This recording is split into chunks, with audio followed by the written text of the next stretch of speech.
They promised you everything would be different this time.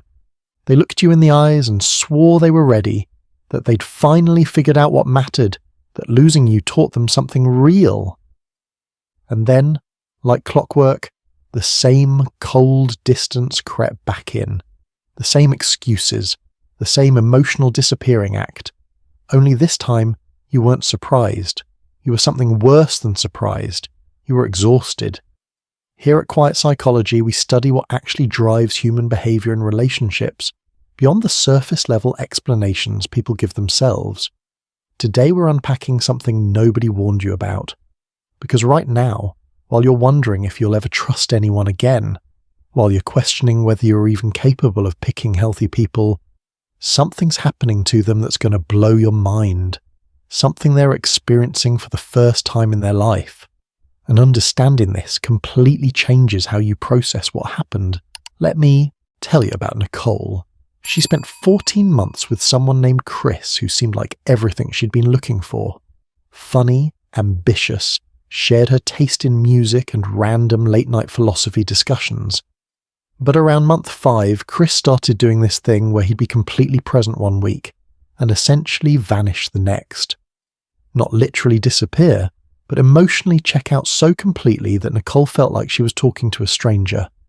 When she'd bring it up, Chris would get defensive, say she was being clingy, accuse her of not respecting his independence. Nicole tried everything, gave more space, communicated more clearly, went to therapy herself to work on her own patterns. Nothing worked. Eventually, Chris ended things with some vague explanation about not being in the right headspace for commitment. Nicole was devastated, but she forced herself to move forward, block the number, started dating again, actually began feeling like herself. Then 7 months later, guess who started commenting on her friend's social media posts, showing up at the climbing gym Nicole had mentioned once in passing, sending mutual friends to ask how she was doing. Now watch what happens next, because this is where everything you think you understand about avoidant people completely falls apart. Most advice tells you that avoidant types don't feel anything after they leave, that they're cold, unaffected, already moved on before the relationship even ended. But that's not accurate. What's actually happening is so much more complex, and when you understand it, you stop torturing yourself with the wrong questions. Here's the reality. When Chris walked away from Nicole, he genuinely believed he was solving a problem. The problem in his mind wasn't Nicole. It was the feeling he got when she wanted to plan trips together, when she expected him to be emotionally available during hard weeks, when she asked questions about where they were headed. That feeling, pure dread, like walls closing in, like losing himself in someone else's needs and expectations.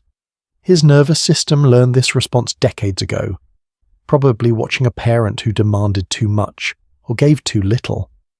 Maybe he grew up in a house where expressing needs was met with irritation. Maybe he watched someone he loved become consumed by a relationship and lose themselves. Whatever the origin, his brain developed a threat detection system that flags emotional intimacy as dangerous. So when Nicole wanted normal relationship things, his alarm bell started screaming. And here's what nobody explains about that internal alarm system. It feels completely real and justified to the person experiencing it. Chris wasn't consciously thinking, I'm going to hurt this person who cares about me. He was thinking, I need to get out before I completely lose myself. The betrayal you experienced felt intentional from your side. From his side, it felt like survival, but then something happens that catches them completely off guard. The actual space they claim to desperately need doesn't feel like freedom. It feels empty. The independence they said you were threatening doesn't feel liberating. It feels lonely. And the relief they expected to feel when you stopped pressuring them with your expectations never arrives. Instead, a different kind of panic sets in. Think about what Chris's life looked like after ending things with Nicole. He probably felt fine for the first few weeks, maybe even energized. He could do whatever he wanted, see whoever he wanted, answer to nobody. Classic avoidant honeymoon phase after a breakup. But then the novelty wore off. He'd see something funny and reach for his phone to text Nicole before remembering. He'd have a rough day at work and realize there was nobody he wanted to talk to about it. He'd go on dates with new people and feel absolutely nothing, which was comfortable, but also somehow unsatisfying in a way he couldn't name. That's when the unexpected part kicks in. See, avoidant people spend their whole relationship managing one specific fear, the fear of being controlled, consumed, or losing themselves in someone else's needs. They're so busy managing that fear that they never prepare for the opposite fear, the one that shows up when they're actually alone, the fear that maybe they've pushed away every person who actually saw them, that maybe their independence is just isolation with better branding, that maybe they're going to keep doing this pattern until everyone stops trying and they end up exactly as alone as they're terrified of being. This is what they didn't expect. Not that they'd miss you specifically, though they might, but that their entire strategy for staying safe would eventually become the source of their suffering. Let me show you how this plays out differently than you think.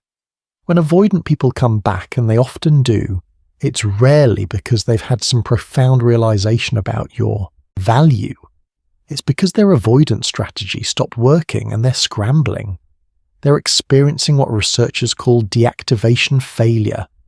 All those tactics they use to keep you at arm's length, to manage their discomfort with closeness, to maintain control over the relationship distance. Those tactics worked perfectly when you were there trying to connect. But now you're gone, and those tactics have nothing to work against. It's like being an expert at building walls but never learning what to do when you're alone inside the fortress. So what actually happens when they reach back out?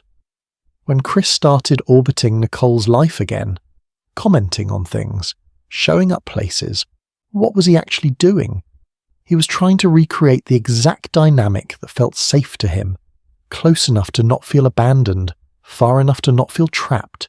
He wanted Nicole available but not expecting anything, present but not needing anything, there but not actually there in any meaningful way.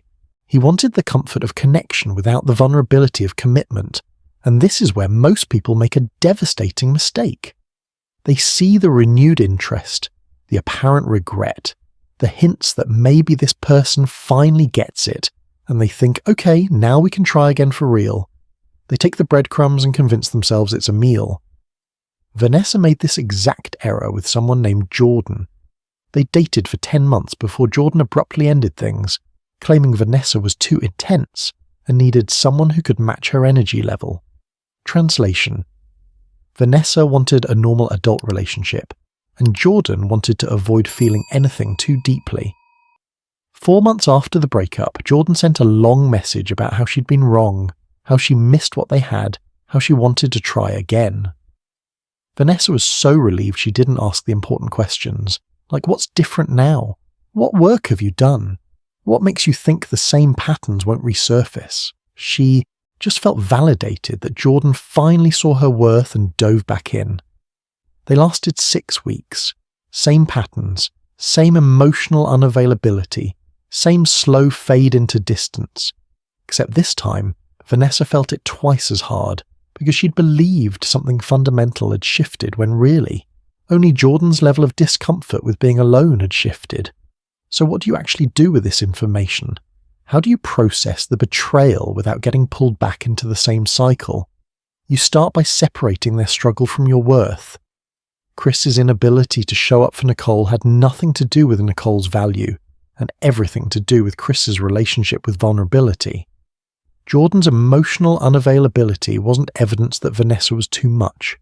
It was evidence that Jordan had an underdeveloped capacity for intimacy.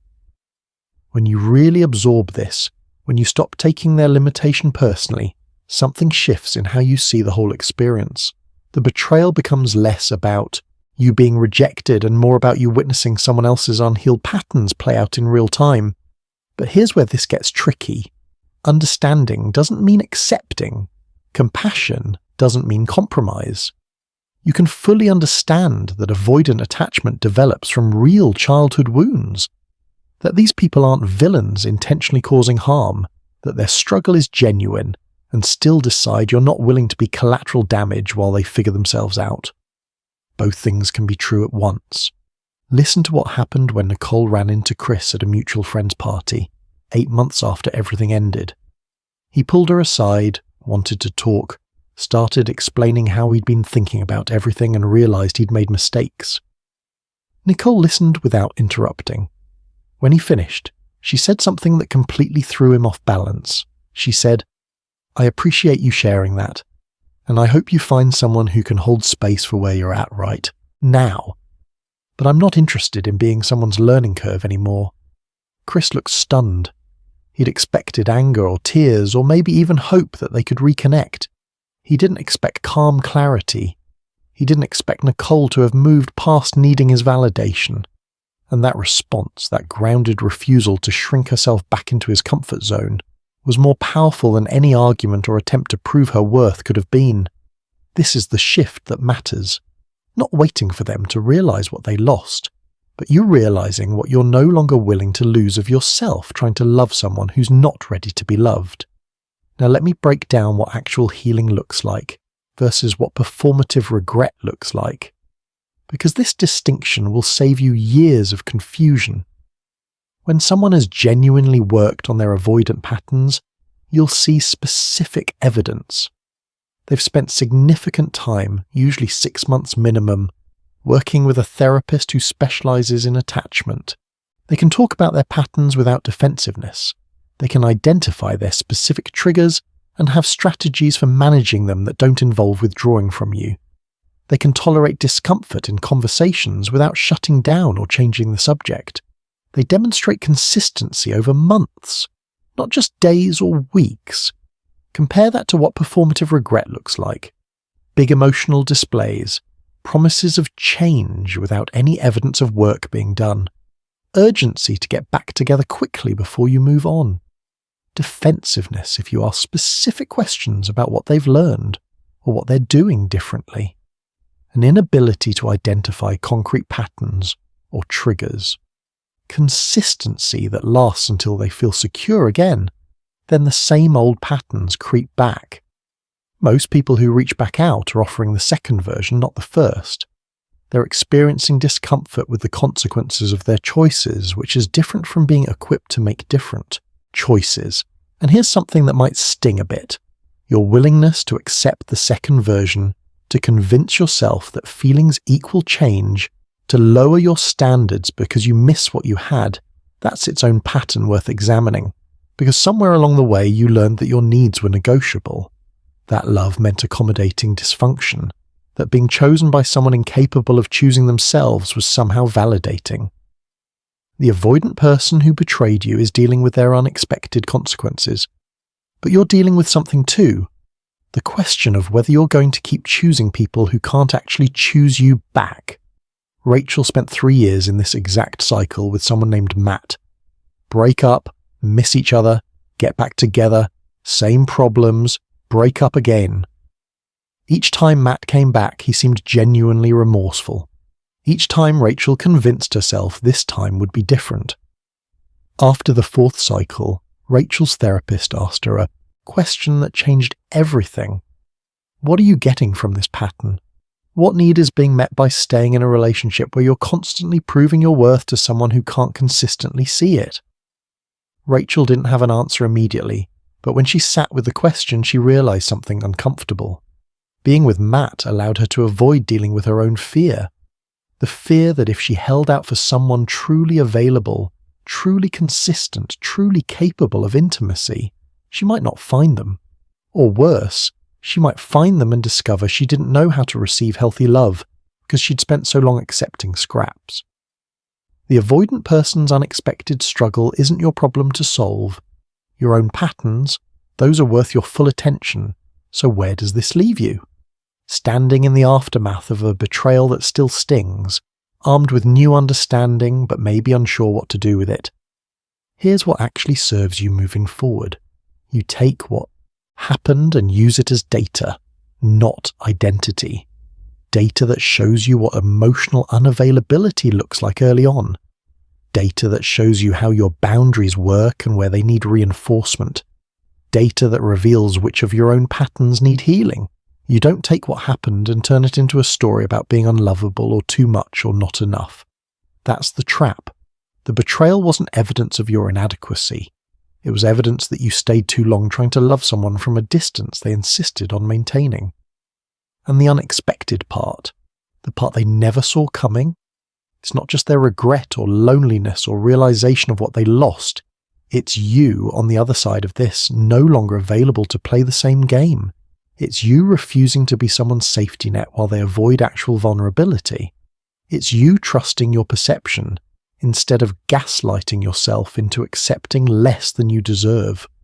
That's the plot twist nobody prepares the avoidant person for. Not that you'll be devastated forever, but that eventually you'll be done. Actually done. Not angry done or hurt done or waiting for an apology done. Just peacefully, clearly, irrevocably done. And when you get to that place, when you fully release the idea that their recognition of your value is somehow required for you to know your worth, everything changes.